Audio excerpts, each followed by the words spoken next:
Shalom seluruh jemaat yang terkasih, selamat pagi, salam sehat. Bersyukur pada pagi hari ini kita beribadah dari rumah masing-masing. Bersyukur untuk kemurahan dan kasih setia Tuhan yang tiap-tiap hari kita rasakan.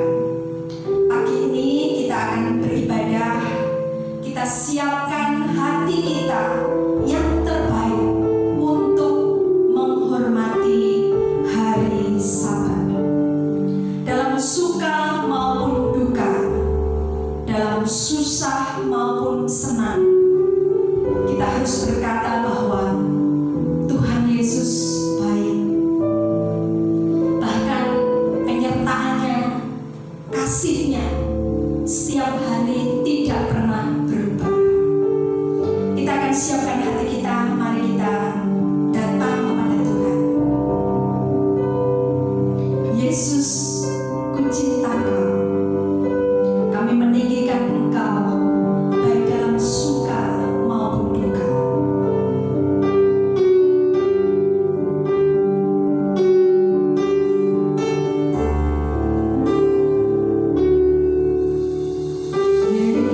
Yesus, ku cinta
Bapa kami yang di surga, kami bersyukur kepadamu untuk saat ini Tuhan masih berkenan kami boleh beribadah. Terima kasih Tuhan, berkati kami semua akan belajar firman Tuhan. Kiranya kemurahan Tuhan menolong, memimpin, menopang kami semua, dan juga mempersiapkan hati kami untuk menerima firman Tuhan. Terima kasih Tuhan, kami siap firman Tuhan, firman yang menguatkan, firman yang mengarahkan kami semua. Terima kasih, kami siap belajar. Di dalam nama Tuhan Yesus kami berdoa. Haleluya, amin. Ya, shalom Bapak Ibu, saudara sekalian, jemaat yang dikasihi Tuhan. Kita bertemu kembali meskipun dalam keadaan yang agak berbeda, tetapi kami percaya itu semua tidak mengurangi semangat antusias kita untuk belajar firman Tuhan. Bapak Ibu saudara sekalian, sebagaimana kita tahu, hari ini pemerintahan kita, kota kita mengadakan dan menyelenggarakan PPKM darurat, di mana berguna untuk mengurangi tingkat penularan dan penyebaran COVID-19. Mari kita dukung rencana program ini, meskipun agak berbeda, membatasi segala kegiatan, bahkan mempengaruhi kondisi pekerjaan maupun ekonomi, bahkan cara kita beribadah. Tetapi mari kita sabar sebentar demi kota kita, demi bangsa kita. Ini bagian pengabdian kita bagi lingkungan, bagi negara, bagi kota kita. Oleh karena itu, sebagaimana kesepakatan dan keputusan majelis bahwa ibadah GSP Sumber tanggal 4, 11, dan 18 Juli dia selenggarakan secara online. Ya. Meski tidak nyaman, kadang beberapa merasa kurang mantap. Tapi mari sekali lagi saya himbau, kita mohon sabar sebentar, tahan sebentar. Ini hanya sementara, demi kota kita, demi bangsa kita. Terus dukung, terus doakan supaya pandemi ini segera berlalu, segera berakhir. Nah, Bapak Ibu saudara sekalian, pada kesempatan ini dalam ibadah kita akan belajar satu firman Tuhan yang saya beri judul masih seputar pemuritan dalam keluarga. Kita akan belajar satu tema yang bernama bahagia dalam rumah tangga. Bahagia dalam rumah tangga. Kita lihat terlebih dahulu dalam Mazmur 128 ayat 1 sampai 4 ya. Mazmur 128 ayat 1 sampai 4, firman Tuhan berbunyi demikian. Nyanyian ziarah. Berbahagialah setiap orang yang takut akan Tuhan, yang hidup menurut jalan yang ditunjukkannya. Apabila engkau memakan hasil jerih payah tanganmu, berbahagialah engkau dan baiklah keadaanmu. Ayat 3 sampai 4. Istrimu akan menjadi seperti pohon anggur yang subur di dalam rumahmu. Anak-anakmu seperti tunas pohon zaitun sekeliling meja. Sesungguhnya demikianlah akan diberkati orang laki-laki yang takut akan Tuhan. Bapak Ibu saudara sekalian, tidak dapat dipungkiri yang namanya keluarga bahagia itu adalah harapan kita semua. Cita-cita semua orang itu pengen keluarganya bahagia. Apalagi keluarga bahagia plus diberkati. Nah, seringkali definisi kita mengenai keluarga yang bahagia itu adalah hidupnya cukup, uangnya cukup, gajinya cukup, penghasilannya cukup besar. Nah, ini yang menjadi harapan kita semua. Kerukunan dalam keluarga, saling mengasihi, semua kondisinya sehat, bebas dari virus, bebas dari COVID, sukses dalam pekerjaan, sukses dalam usahanya, omsetnya lipat-lipat, istrinya menyenangkan, ya, istrinya murah hati, nggak pelit, anak-anak berprestasi, cerdas. Nah, itu semua impian semua orang. Bahkan di sini dalam Alkitab Mazmur 128 itu menggambarkan keluarga bahagia itu dikatakan istrimu akan menjadi seperti pohon anggur yang subur. Dalam Mazmur, istilah anggur itu artinya menyenangkan, membahagiakan. Anakmu akan seperti tunas pohon zaitun. Tunas pohon zaitun, pohon zaitun itu menghasilkan yang namanya minyak zaitun yang seringkali digunakan untuk ibadah, bahan baku obat, bahan baku kosmetik, juga campuran untuk membuat roti. Jadi zaitun itu gambaran dari hidup yang berdampak, berguna, fungsinya banyak. Nah, tetapi ya, nah kalau sudah ada kata tetapi ini menjadi sedikit ganjelan. Seringkali faktanya tidak demikian. Ketika kita menilai keluarga kita sendiri, ya, apakah keluargaku sudah bahagia? Apakah aku dan keluargaku sudah bahagia? Nah, banyak yang menilai keluarga kita belum. Keluarga kita belum bahagia. Kita selalu merasa kurang bahagia. Entah mungkin karena soal materi kita,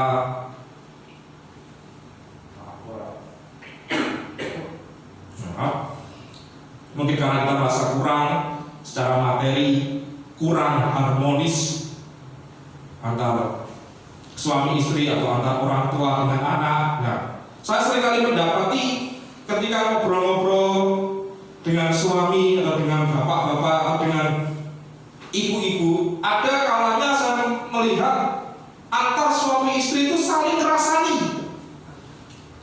saling mengutuki, saling membuli. Ya. Saya seringkali melihat, seringkali mendengar curhat entah suami entah istri merendahkan, saling membuli atau sebaliknya.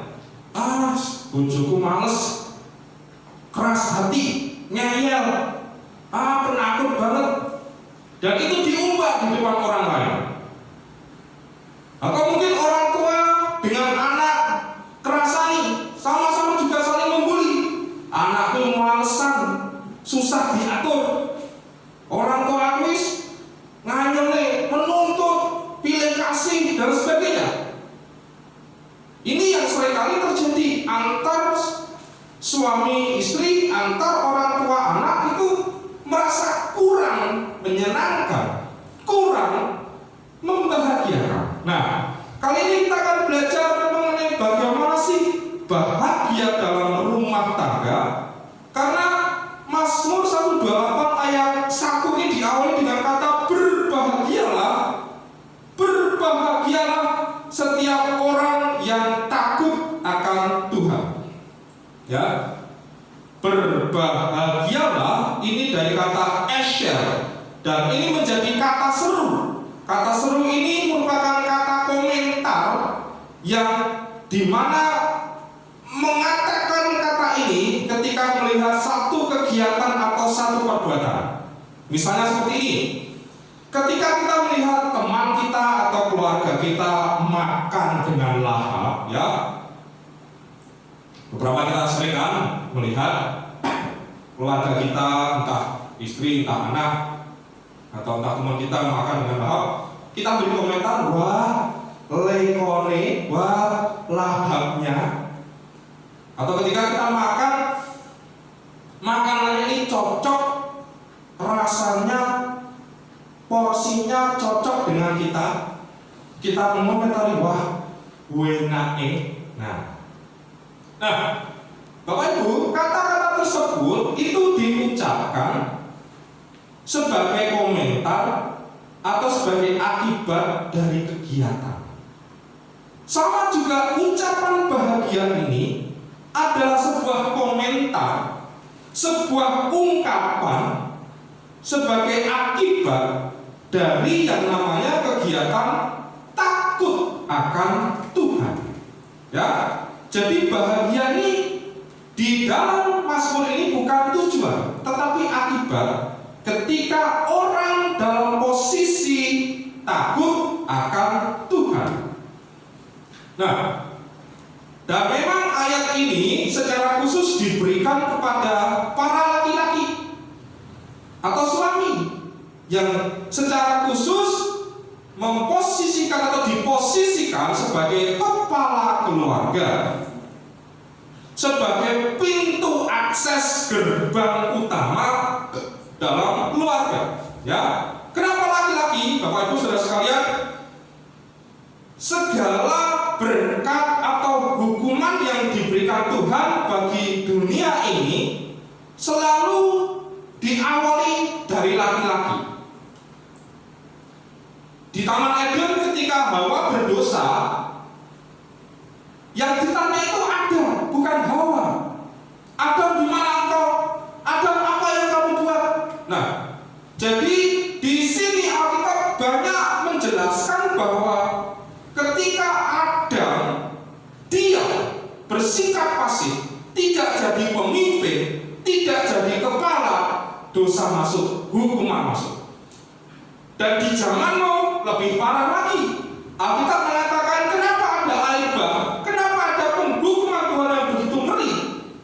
Seluruh dunia dihancurkan kecuali keluarga Nuh dan hewan-hewan yang sepasang-sepasang saja. Alkitab menuliskan karena anak-anak manusia, karena anak-anak Allah, secara khusus laki-laki itu berlaku sembarangan. Dan ketika mereka hidup sembarangan, air bah didatangkan. Oleh karena itu, Bapak Ibu saudara sekalian, khususnya para laki-laki dan suami, dan yang ke depan ya, remaja-remaja yang laki-laki yang ke depan akan menjadi kepala keluarga, mari kita belajar firman Tuhan ini. Wah, berarti kali ini korbannya untuk laki-laki itu apa Pak? Tidak. Untuk para istri atau ibu-ibu yang punya anak laki-laki, arahkan, kondisikan entah suami atau anak kita untuk menjadi pribadi-pribadi yang takut akan Tuhan. Karena di sini Alkitab dengan jelas menunjukkan bahwa standar akibat yang bernama bahagia itu adalah ketika kita hidup takut akan Tuhan. Takut akan Tuhan. Ya, kali ini kita akan fokus apa sih karakter takut akan Tuhan. Bapak Ibu saudara sekalian, karakter takut akan Tuhan itu artinya menghormati Tuhan, artinya memprioritaskan nilai-nilai firman Tuhan dalam setiap waktu. Nilai-nilai firman itu misalnya menghormati ibadah, berdoa, murah hati, lemah lembut, rendah hati, mengampuni, mudah diajar, mudah diarahkan sesuai firman Tuhan, taat, menghormati pimpinan, baik pimpinan di tempat kerja, di lingkungan atau bahkan juga di gereja. Nah, nilai-nilai firman Tuhan ini kita utamakan. Nilai-nilai firman Tuhan ini kita ingat dan kita prioritaskan dalam setiap kegiatan, setiap waktu kita. Kalau kita kerja yang jujur, kerja yang semangat, kerja yang disiplin. Karena itu sesuai dengan firman Tuhan. Kalau kita berdagang, ya cari untung yang sewajarnya. Ini firman, nilai-nilai firman itu nyata dalam kehidupan kita. Ketika kita mungkin dikecewakan, dilarani, ya, disakiti, kita tidak umbar sakit hati kita, kecewa kita, jengkel kita itu di medsos. kecewa, jadikan status. Tidak seperti itu.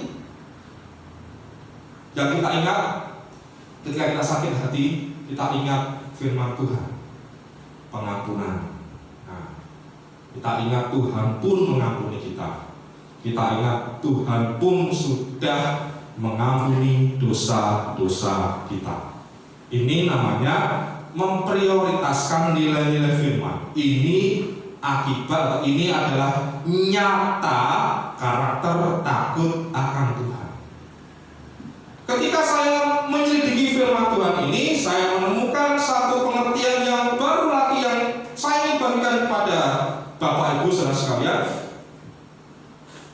Di dalam terjemahan yang lain, secara khusus dalam terjemahan bahasa Inggris, New English Translate, dikatakan dalam Mazmur 128 itu, how blessed is everyone of the Lord loyal follower. How blessed is everyone of the Lord loyal follower. Diberkatilah, berbahagialah setiap orang yang pengikut setia Tuhan.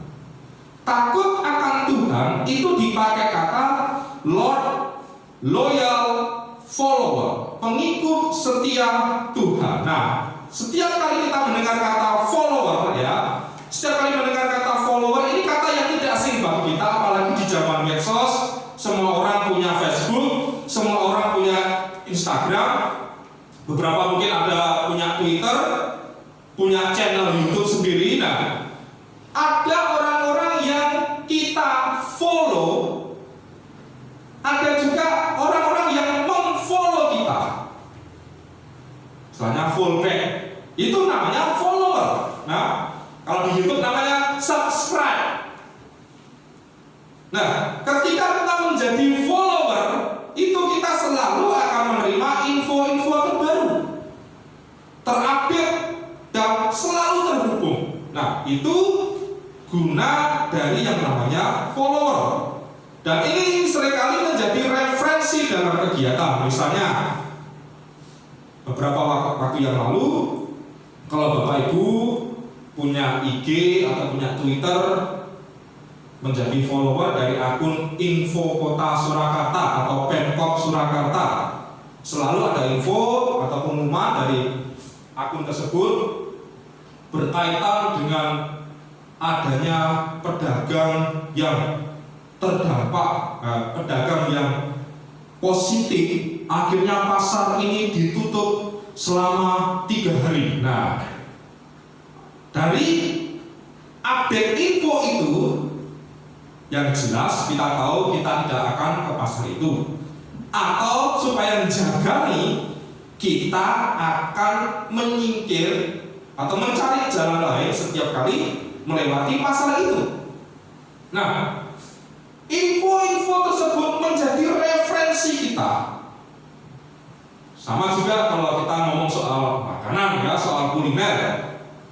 Ketika kita ikut kuliner Kota Solo, ya, atau Anda menjadi follower kuliner Solo, ya, itu menjadi referensi. Soto yang paling enak mana, gudeg, nasi liwet, atau es yang macam-macam lah, jajanan. Nah, ketika kita menjadi follower, nah, kita menjadi punya referensi untuk kita jajan, ya. Nah, Bapak Ibu, setiap kali kalau dikatakan kita takut akan Tuhan, itu artinya kita juga menjadi follower dari Tuhan.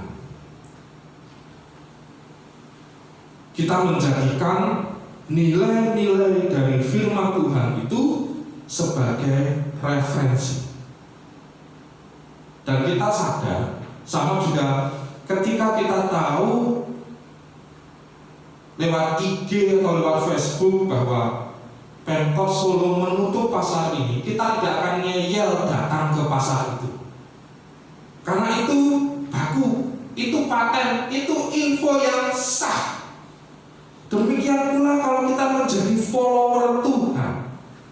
Kalau bahwa Tuhan sudah memberi kisi-kisi, Tuhan sudah memberi batasan, Tuhan sudah menunjukkan jalan firman-Nya. Please, jangan ngeyel, jangan paksa ambil jalan lain. Karena jalan bahagia itu adalah jalan takut akan Tuhan, jalan menghormati Tuhan. Meskipun kadang tidak enak, karena jalan Tuhan itu artinya jalan salib, tidak mudah, karena harus seringkali kita menyalibkan daging kita, menyalibkan emosi kita. Tetapi ingat, bahagia itu ketika orang ada di dalam takut akan Tuhan. Nah, tetapi Alkitab ini tidak sekedar follower, tetapi ada tambahannya loyal follower. Artinya itu ngefans, Bapak Ibu. Fans dari kata fanatik atau fanatis, itu artinya meniru. Saya beri contoh. Anak saya ini meskipun masih kecil, tapi dia ngefans banget dengan yang namanya BTS. Meskipun saya sendiri nggak tahu BTS ini apa, ternyata BTS itu boyband dari Korea. Ya, saya nggak tahu jumlahnya berapa, apakah 3, 5, 6, 7, saya nggak tahu. Tapi anak saya tahu. Anak saya selain ngefans dengan BTS, ngefans dengan yang namanya Ultraman. Setiap kali lewat outlet baju, nah ketika melihat ada baju gambar BTS atau mungkin baju gambar Ultraman, ya langsung anak saya merengek-rengek, minta dibelikan. Bukan hanya soal bajunya, setiap kali melihat mainan yang dilirik, meskipun sering kali saya ajak ke toko mainan, ada banyak mobil-mobil, ada banyak mainan pesawat, kapal, yang dicari adalah semua yang berhubungan dengan Ultraman. Entah topeng, entah pedang, macam-macam.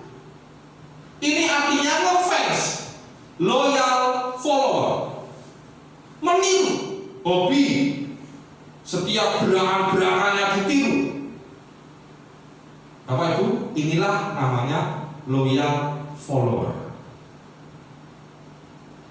Demikian pula yang namanya takut akan Tuhan, ketika ditulis dalam bahasa Inggris sebagai loyal follower, fans, ya.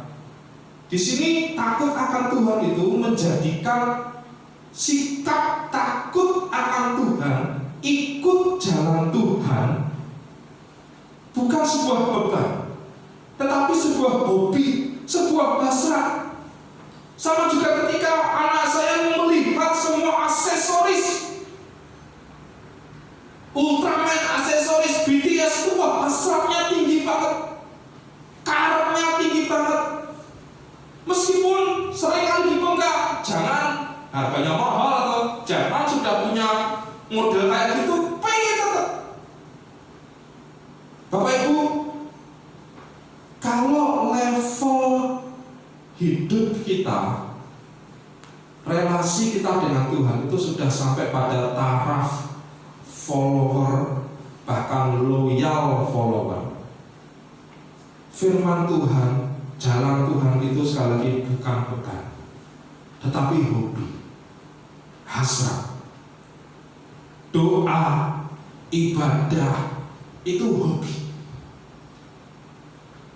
Murah hati, memberi, melayani, itu hobi, bukan beban, bukan hitung-hitungan.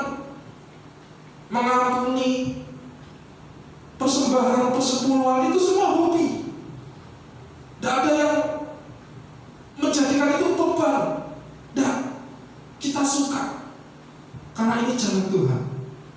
Ini namanya ngefans. Demikian pula meskipun tantangan hari ini tidak mudah, secara khusus misalnya dalam hal ibadah, kita selama beberapa minggu ini harus ibadah secara online.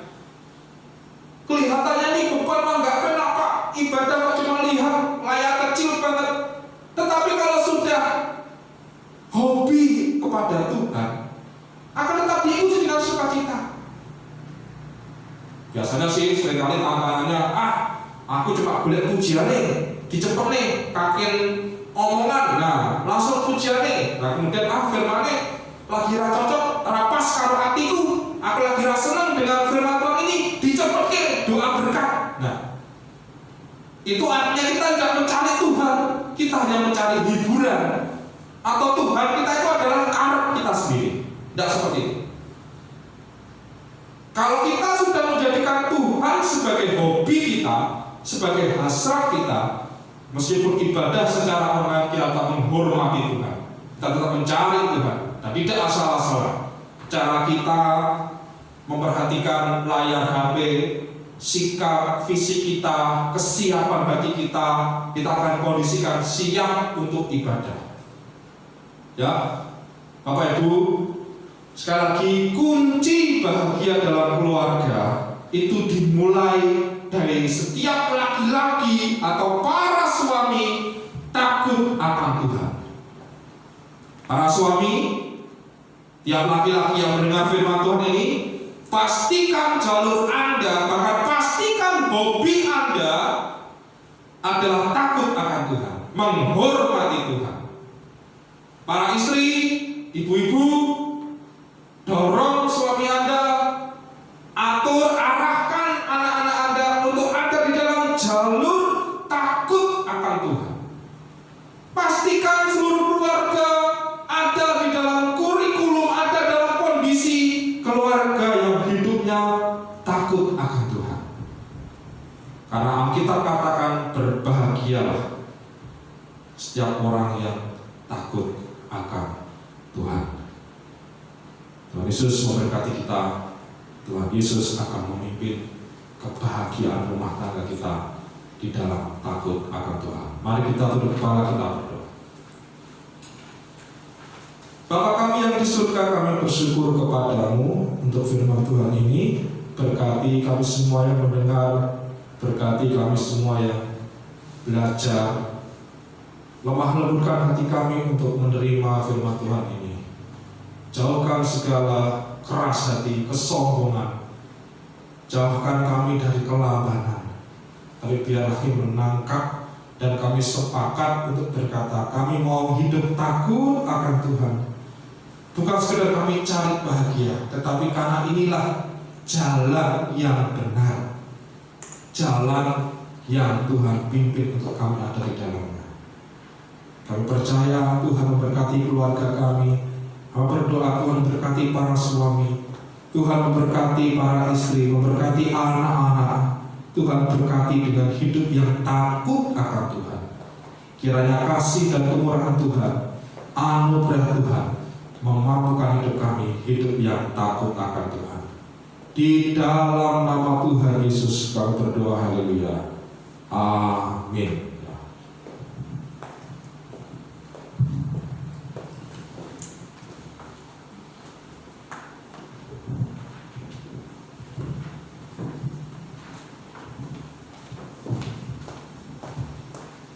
Baik, Bapak Ibu, seluruh jemaat yang saat pagi hari ini beribadah dari rumah masing-masing, saya akan menyampaikan pengumuman bahwa ibadah minggu depan masih online. Kemudian yang kedua, bagi seluruh jemaat yang akan memberikan persembahan maupun juga persepuluhan bisa dikirim ke rekening gereja atau bisa langsung dikumpulkan di gereja dalam bentuk amplop ya, atau juga bisa diserahkan ke bendahara gereja. Kemudian terima kasih untuk persembahan dan juga persepuluhan seluruh jemaat. Tuhan Yesus memberkati. Kemudian jangan lupa tetap menggunakan prokes dimanapun kita berada. Kita percaya dengan menggunakan prokes, dan jangan lupa terus berdoa mohon kemurahan Tuhan, kita aman dalam perlindungan Tuhan.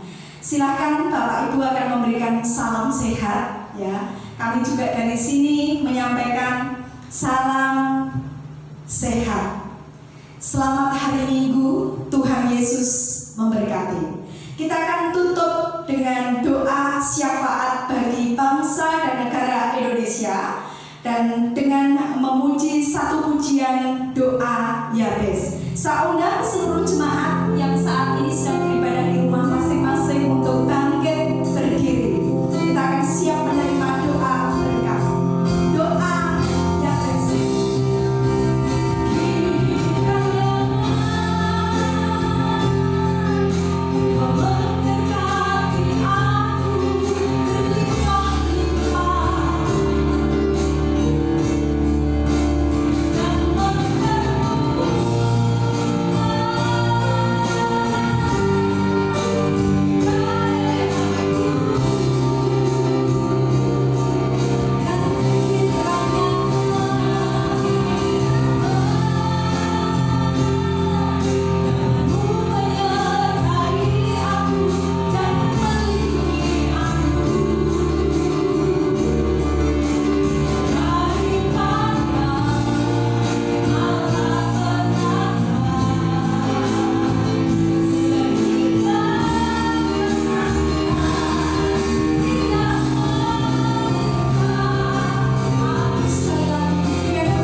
Bapa kami yang di surga, kami bersyukur untuk perkenanan yang Tuhan berikan. Kami boleh tetap beribadah kepadamu, tetap boleh mengutamakan Tuhan. Kesempatan itu Tuhan, kami bersyafaat bagi bangsa kami Indonesia, bagi kota kami Solo, dan juga sekitar Solo, Jawa Tengah, bahkan kami berdoa bagi seluruh provinsi yang ada di Indonesia. Hari-hari ini tidak mudah bagi bangsa kami. Kami berdoa di dalam nama Tuhan Yesus, kiranya Tuhan murah hati, Tuhan berkenan karena Engkau yang berdaulat atas segala sesuatunya Tuhan. Mohon belas kasihan Tuhan turun atas kota kami, atas negeri kami, memulihkan kondisi bangsa ini. Tuhan, kami berkati pemerintah Indonesia, presiden, bahkan sampai kepala daerah, pelaksanaan PPKM darurat ini Tuhan. Secara di lapangan memang tidak mudah, tetapi kiranya Tuhan tolong, karena kami berharap angka-angka yang mengerikan, yang membuat kami khawatir ini semakin turun Tuhan. Semakin turun, bahkan semakin tidak ada lagi. Kami berdoa bagi tenaga kesehatan, sudah begitu banyak yang menjadi korban. Tuhan tolong. Belum lagi orang-orang yang hari ini masih dirawat di ICU, dirawat di rumah sakit, isolasi mandiri, bahkan daerah-daerah yang mengalami karantina lockdown. Tuhan, dalam nama Tuhan jamah, Tuhan pulihkan semuanya. Berkati bangsa kami, berkati negeri kami, berkati kota kami. Beberapa di antara kami, keluarga kami, rekan, sahabat, teman kerja, teman kantor, teman sekolah juga mungkin terdampak, bahkan mengalami sakit COVID ini. Tuhan tolong jamah, Tuhan sembuhkan. Juga mungkin di antara jemaat ada yang mengalami sakit. Kami berdoa di dalam nama Tuhan Yesus, sakit apapun, sakit flu, stroke, tensi, dalam nama Tuhan Yesus, Tuhan jamah, Tuhan sembuhkan. Yang bergumul soal masalah keluarga, yang bergumul tantangan di dalam pekerjaan usahanya, bergumul soal keuangan, soal hutang piutang, dalam nama Tuhan Yesus, Tuhan tolong, Tuhan berkati, Tuhan pulihkan. Berkati anak-anak kami juga, berkati keluarga kami. Secara khusus mohon kemurahan Tuhan dalam nama Tuhan Yesus, lindungi kami dari segala virus mara bahaya dan segala penyakit yang menular. Tuhan tolong lindungi kami. Beri kami tubuh yang fit, hati yang gembira, hati yang percaya. Juga beri kami hikmat untuk kami boleh taat pada segala aturan-aturan yang berlaku. Berkati bangsa kami, berkati masyarakat di sekitar kami, lingkungan kerja kami, demikian juga berkati kota kami. Berkati seluruh umat Tuhan. Mari jemaat, angkat tanganmu dan terimalah berkat yang daripada Tuhan. Kiranya damai sejahtera yang dari Allah Bapa, kasih yang sempurna di dalam anak Allah Tuhan kita Yesus Kristus, hikmat penyertaan serta persekutuan di dalam Allah Roh Kudus menjadi